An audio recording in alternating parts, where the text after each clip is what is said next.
In late September 2025, President Donald Trump unveiled what he's calling the ultimate deal, a bold 20-point peace plan aimed at ending the Israel-Hamas war, freeing all hostages, and establishing a new government for Gaza. Israel has accepted it. Hamas partially. And the clock is ticking.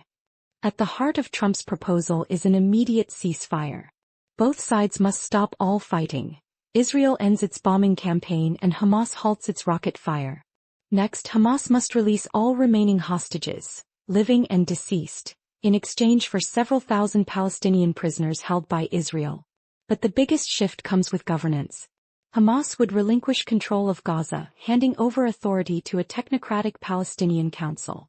This new body would be chosen by consensus among Palestinian factions, with backing from Arab and Islamic nations.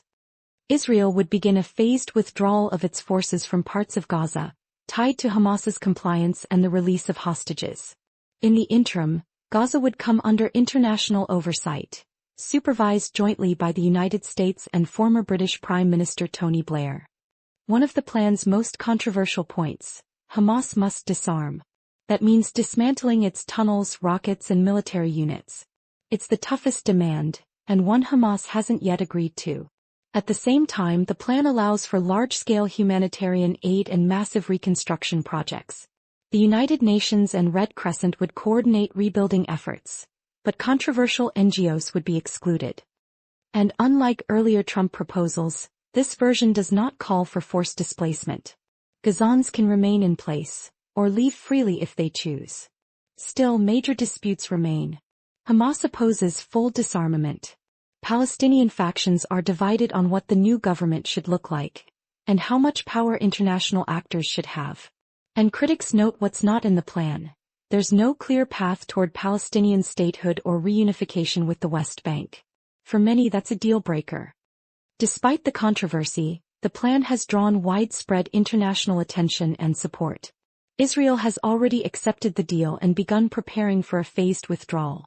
Hamas, meanwhile, has agreed in principle to some elements, like hostage releases and the transfer of authority, but not others. And in a striking show of regional unity, 8 Middle Eastern and Muslim-majority nations have publicly endorsed Trump's plan: Qatar, Jordan, the UAE, Saudi Arabia, Egypt, Turkey, Indonesia, and Pakistan.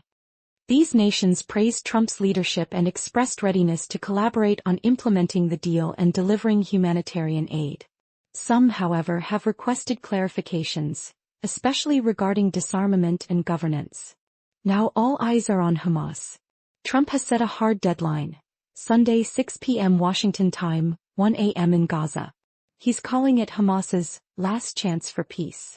If the group doesn't accept the plan by then, Trump warned that all hell will follow, a phrase sparking speculation about what consequences might come next.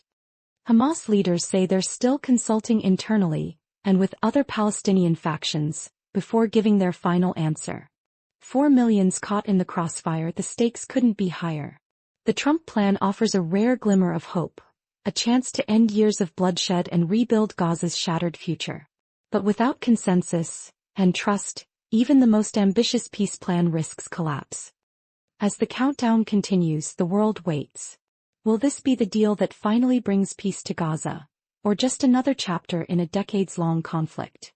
This is a developing story. Stay tuned for updates as the deadline approaches.